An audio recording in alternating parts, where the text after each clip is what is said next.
Hello नमस्कार दोस्तों, गौरव study में आपका हार्दिक स्वागत है। आज अपन कंप्यूटर की पीढ़ियों के बारे में पढ़ेंगे, जिसमें हम बात करेंगे आज कंप्यूटर की पीढ़ियाँ, मतलब generation of computer. Generation of computer, इसमें क्या होता है, कंप्यूटर की पीढ़ी आती है जिसमें कंप्यूटर का विकास कितने क्रम में हुआ था। कंप्यूटर की पीढ़ी जैसे जैसे मान लो आवश्यकता बढ़ी, वैसे वैसे कंप्यूटर की पीढ़ियाँ भी आगे बढ़ती गई, क्योंकि कंप्यूटर का आपको पता है आज के दिन हर क्षेत्र में कंप्यूटर के बिना कोई काम नहीं होता है। जैसे आप सुबह उठते हो, रात को सोते हो तो कंप्यूटर, मान लो मोबाइल है, जैसे व्हाट्सएप है, व्हाट्सएप आप चलाते रहते हो। सबसे पहले उठते पहले चाय पीने से पहले अपन क्या करते हैं, कंप्यूटर का यूज करते हैं। अब कंप्यूटर का विकास जैसे जैसे टाइम बीतता गया, कंप्यूटर का विकास आगे बढ़ता गया, क्योंकि कंप्यूटर की आवश्यकता बहुत ज़्यादा बढ़ गई है। आज विज्ञान और इंजीनियरिंग, तकनीकी क्षेत्र, खेल कूद, गेमिंग, हर चीज़ में कंप्यूटर का उपयोग होने लगे है।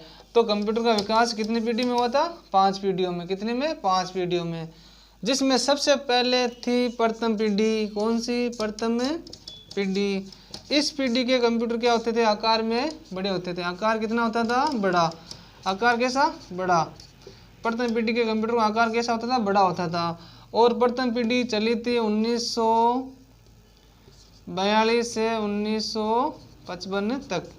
1942 से 1955 तक प्रथम पीढ़ी चली थी। आकार कैसा, बड़ा होता था।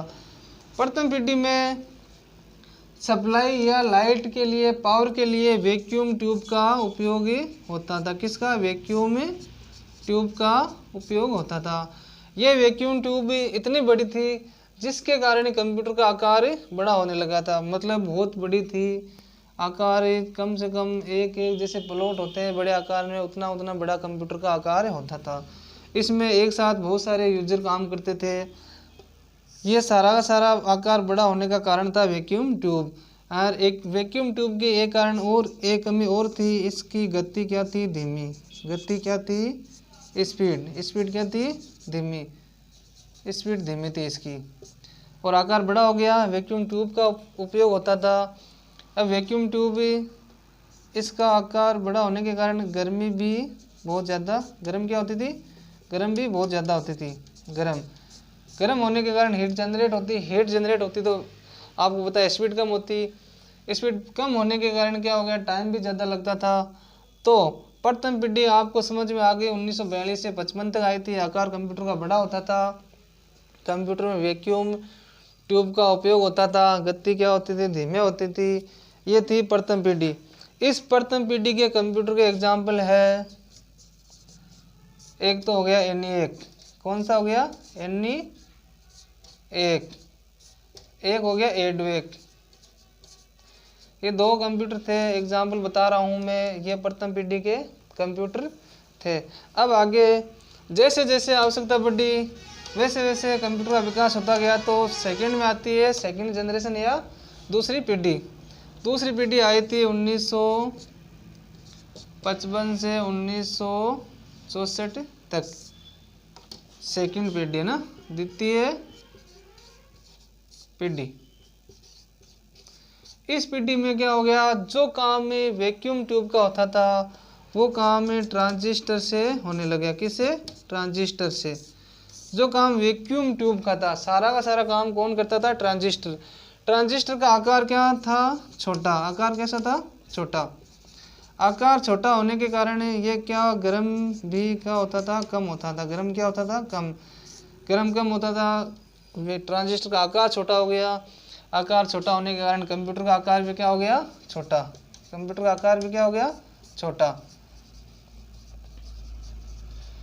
अब जैसे जैसे टाइम बीतता गया तो कंप्यूटर की और आवश्यकता बढ़ी, मानव की आवश्यकता बढ़ी। तो जैसे जैसे मान लो आवश्यकता बढ़ी, उसी के हिसाब से क्या हो, थर्ड जनरेशन आ गई, फोर्थ आ गई, और फिफ्थ जो जनरेशन अभी चल रही है उसको अपन बोलते हैं तीसरी पीढ़ी, सॉरी 5वीं पीढ़ी है ना।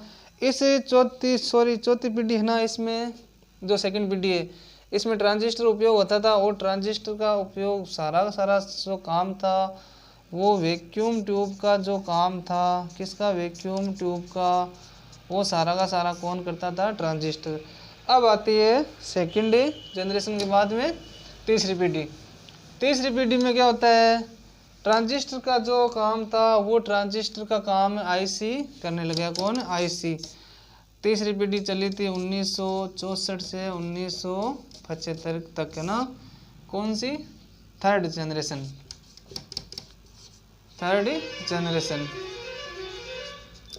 इस पीढ़ी के कंप्यूटर जो आकार में छोटे हो गए थे, क्योंकि तीसरी पीढ़ी में आईसी का उपयोग होने लगा था, और आईसी की फुल फॉर्म है इंटीग्रेटेड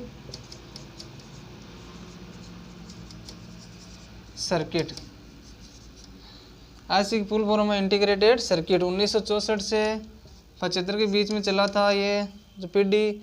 इस पीढ़ी के कंप्यूटर थे वो क्या हो गए, आकार में छोटे हो गए, और जो आईसी थी उसमें बहुत सारे ट्रांजिस्टर मिलकर एक आईसी का निर्माण होता था। जैसे ये है एक आईसी हो गई, क्या हो गई, आईसी हो गई। इस आईसी में जैसे एक ट्रांजिस्टर, दो हो गए, तीन हो गए, तीन ही नीचे लग गए, मान लो एक इधर लग गया, एक इधर लग गया, ये देखो 3 3 6 2 8 8 ट्रांजिस्टर या 10 ट्रांजिस्टर, लाखों ट्रांजिस्टर मिलकर एक ही आईसी का निर्माण होता है। इस पीढ़ी के कंप्यूटर क्या होते थे, आकार में छोटे हो गए। और इस पीढ़ी के कंप्यूटर का जो एग्जाम्पल है IBM 70 सीरीज हो गया, IBM 360 हो गया, IBM 19 हो गया, ये सारे के सारे कौन थे थर्ड पीढ़ी के जनरेशन के कंप्यूटर। अब देखो जैसे जैसे टाइम बीत गया, बीतते समय में आपको पता है टाइमिंग चेंज होता जाता है, और आगे चौथी पीढ़ी आ गई। चौथी पीढ़ी के जो कंप्यूटर थे, चौथी पीढ़ी थी 1975 से 89 तक। अब इस पीढ़ी के कंप्यूटर थे चतुर्थी पीढ़ी। इस कंप्यूटर में आईसी की जगह, आईसी जो होती थी आईसी चिप, इसकी जगह VLSI का उपयोग होने लगा, किसका, VLSI का। और चौथी पीढ़ी के जो कंप्यूटर थे वो आकार में बहुत छोटे हो गए। ये जो मोबाइल अपन देख रहे हैं आज के टाइम में, ये सारा का सारा चौथी पीढ़ी के कंप्यूटर के आविष्कार है। VLSI की फुल फॉर्म है VLSI, इसकी फुल फॉर्म है very large scale integrated circuit. Very large scale integrated circuit, VLSI की फुल फॉर्म। बहुत सारे एग्जामों में VLSI की फुल फॉर्म आती है, आईसी की फुल फॉर्म आती है, और कंप्यूटर की पीढ़ियों के बारे में पूछ लेते हैं, या फिर कंप्यूटर का एग्जाम्पल पूछ लेते हैं। तो चौथी पीढ़ी के कंप्यूटर के जो एग्जाम्पल होते हैं, जैसे मान लो मैं बताता हूँ, जैसे लैपटॉप हो गया, सारी की सारी घड़ियाँ हो गई, पाम टॉप हो गया, मोबाइल हो गया, ये सारे के सारे चौथी पीढ़ी के कंप्यूटर है। जैसे जैसे मान लो टाइम बीतता गया, मानव की आवश्यकता बढ़ती गई। अब जैसे चौथी पीढ़ी के कंप्यूटर थे, यहाँ तक थे, लेकिन इनकी कुछ सीमाएं थी। सीमाएं ये थी, जैसे मान लो इस कंप्यूटर में सोचने समझने की क्षमता नहीं होती है, क्योंकि आप जैसे कोई कार्य देते हो या कंप्यूटर को डाटा देते हो, मान लो कुछ भी डाटा दे दिया, आपने निर्देश दे दिया कंप्यूटर को, या जैसे रोबोट बनाया उसको निर्देश दे दिया, कंप्यूटर की तरह कंप्यूटर से देते हैं इनपुट के रूप में।